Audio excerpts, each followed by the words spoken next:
Hello everybody, welcome back to my channel. It's your girl Emmy here. If you've never been here before, welcome, and don't forget to hit subscribe and like this video before your way out. There's a vibe here. You can't deny it. So you might as well, stay tuned. No, but seriously, it really does help me out. I have been growing like pretty steadily, pretty consistently, and pretty quickly, I would like to say. It's April at this moment of filming this, and I've already gained 600 new followers just this year, which is, I think, great trajectory. It's consistent, it's steady, and I have a lot of gratitude for y'all. So yeah. And I know I haven't filmed in like a week or two, so sorry about that. But in this video, we're gonna be talking about Yemoja, Yemeja. Depending on where you are in the world, you might say her name a little bit differently. She is a Yoruba deity, and there are a lot of stories about her. And the way the stories may flow are going to change depending on, what religion you are, where in the world you are. So there are different stories for her, just like a lot of like the deities that come from these pantheons. But the morals tend to be the same, even though the storyline may change. Okay, so Yemoja is one of the most powerful orishas in the Yoruba pantheon. She's connected to the ocean, or she is the ocean. She is more of the shallower parts of the ocean, where Olakun, I hope I'm not saying that wrong, is the depths parts of the ocean. He's more like Poseidon in a way, where Yemoja is associated more with mermaids and whatnot. And in a lot of photos of her, she may even be seen as a mermaid. She is the mother deity. She's the mother of a lot of the orishas, and she also represents that wise, loving, maternal figure. Very nurturing, very forgiving, but also not one to play with, because mother's always right, and you don't want to get mama mad. She's a fierce mother. When you think of, not only is she the mother archetype, but she also is a healer, and she's also known to be the mother to the motherless, and to also adopt a lot of foster children and adopt children of other deities in different stories. I know that she's adopted some of her siblings' children, and I believe some of her children's children as well.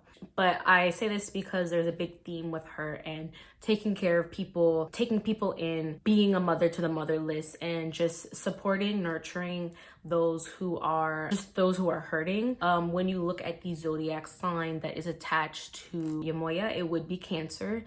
Cancer is also known to be very nurturing, very intuitive, also a water sign. Yemoja is literally the ocean. And I feel like Cancers, as a Cancer, tend to be very drawn to the ocean because that's their element. So because of the element, they tend to possess the same characteristics as the element, which is nurturing, which is, it can be calming, and it can also be something that is explosive, right? Tsunamis, hurricanes, water, floods. The same thing with Cancers, they can be very moody, their wrath can be a lot.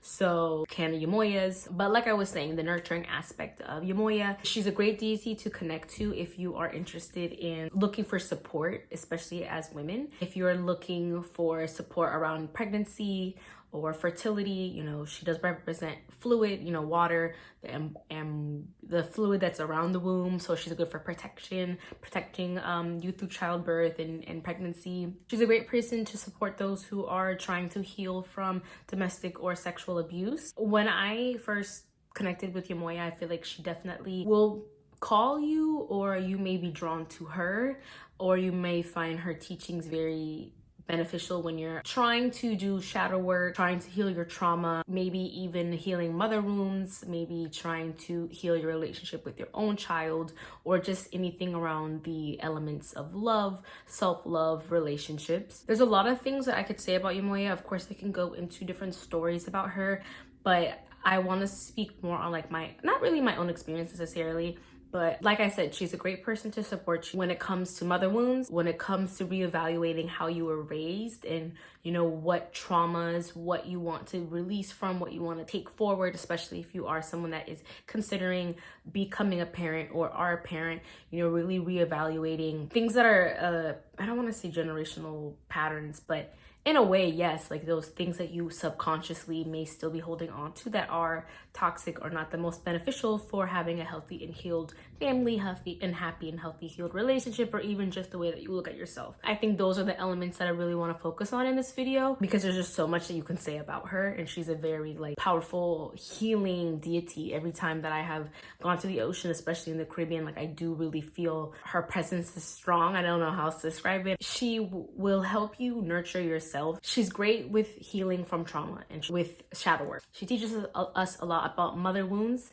if that is an area that you are interested in healing from, how you were raised. But I want to mainly also talk about how you nurture yourself, and how the way you nurture yourself comes from those childhood experiences, those experiences of your household dynamic, those experiences of what you lacked and what you did have and what you were exposed to. Yemoja, for me, has really shown me how I have nurtured myself in the past, which was with toxic coping mechanisms, and how to replace those, which I have now established a healthy routine where now those are just like a subconscious part of my routine versus like my old toxic habits. The reason why I'm putting an emphasis on mother is because yes, she is the mother deity, but at the same time, your relationship with your mother is the first relationship that you have with women. And this doesn't matter what gender you are, but this will affect how you engage with women, how you engage with feminine energy. You can have the best relationship with your mother and still have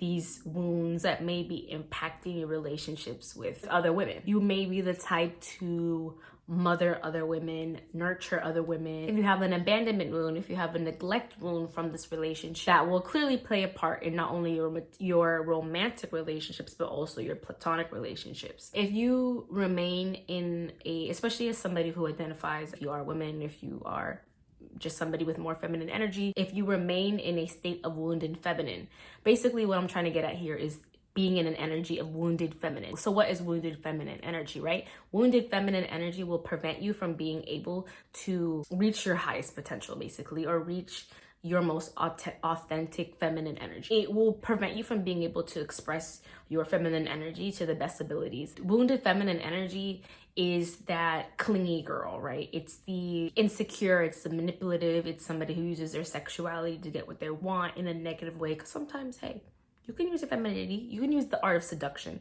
We're not coming at that. Use your art of seduction to attract and bring in what you want. But when you're going on your way and taking advantage of other people, okay, that's wounded feminine. Okay, that's somebody who thinks that they need to use an inauthentic perception of femininity to survive and get what they need, because they may feel like that's their only means of survival. In extreme cases, of course. Yeah, but it can be over emotional. It can be very like victim minded, or somebody who sees themselves as the victim. And when you have this type of characteristics, when you're in the wounded feminine, you may attract, like, I don't want to say hyper masculine, but you may attract people who are on the opposite extreme of the spectrum, right? So when you attract the other end of the spectrum of wounded feminine, it would be like somebody who's a bit more hyper masculine in a toxic way, right? Somebody that might think they own you, somebody that might be abusive to you physically, emotionally, verbally. So it kind of keeps this pattern going, and you may even fall for the same, like, let's say if your father was somebody who was a bit more verbally abusive, maybe your mother was to you, that's going to be something that you only really know. That may affect how you take up space, that may affect how you speak to people, how you develop your speech, right? You may be somebody that's scared to share your opinion, right? And those are things that may attract those type of energies into you, to you, because people who are verbally abusive, as we're saying in this example, are going to always be drawn to those who they can verbally abuse. Okay. And that can go for anything. So if you are someone that is seeking healthy relationships, platonic, romantic, or even just attracting things, like feminine energy is something that is able to just bring things into their reality. And all of these areas can be blocked just by having a wounded feminine energy, just by having blocked feminine energy in general. Yeah, we all understand law of attraction, right? You can't attract healthy relationships, dynamics, if you yourself are not operating at a level that is healthy. And that's why healing is so important. Well, that's why you need to be able to identify the toxic traits that you grew up seeing or have experienced and have a name for it. Because once you have a name for it and you know what those characteristics look like, you can prevent moving forward from having anybody in your life, in your reality, that possesses those characteristics. And this can be anything: work, friends, romantic, spiritual beliefs, and religions that connect with ancestors. And I feel like when you connect with your ancestors, there's a level of self-awareness that naturally increases, because especially in this concept, the reason why I'm saying this is because Yemoja, it wants you to heal your mother wounds. Okay, you can't heal your mother wounds without looking at how your mother was mothered. Okay, in the womb, right, you were in your mother's womb, right, but you were an egg in her womb. And when your mother was in your grandma, like, you were in your grandma as well. Does that make sense? I'll post a picture if I can find one on the internet. You are connected to your grandma. You are connected to the lineage that came before you. What I'm trying to say is that she can only teach what she learned. Her mother can only teach what she learned. And that's kind of why, you know, really looking at these experiences and what no longer serves you, what do you not want to bring? What do you not want to pass on to your own children? That's how you break generational curses. Unpacking your mother's trauma may really be beneficial to unpacking your own trauma. But not only that, but understanding generational patterns and understanding even that family unit, you know, like your parent and their siblings as a whole. You can do this with your father as well. I say this because there's a lot of patterns that get passed down whether you realize it or not. For me, my mother really was just so worried about money, and it was to the point that it was like, it's kind of intense and a lot. Whether I want to admit it or not, when I freak out about money, I do the same thing. But where did that trauma come from for her? What did she experience to make her feel like she needs to freak out to that extreme, you know? And what am I experiencing that makes me feel like I need to freak out to that extreme? Yes, breaking generational curses is important, and yes, these things do get passed on to us, but at the same time, your ancestors didn't only give you negative things. I have an issue with that term sometimes. You have gifts and you have talents that were passed on from your ancestors. Do you really think you're the first person in your family to like to cook, to know how to sing, to be good at drawing, whatever it may be, to know how to, like, you know, put clothes together? When I went to Ethiopia recently, or like a few times ago, I learned that I had a like ancestor who, I forgot what his name was. Oops.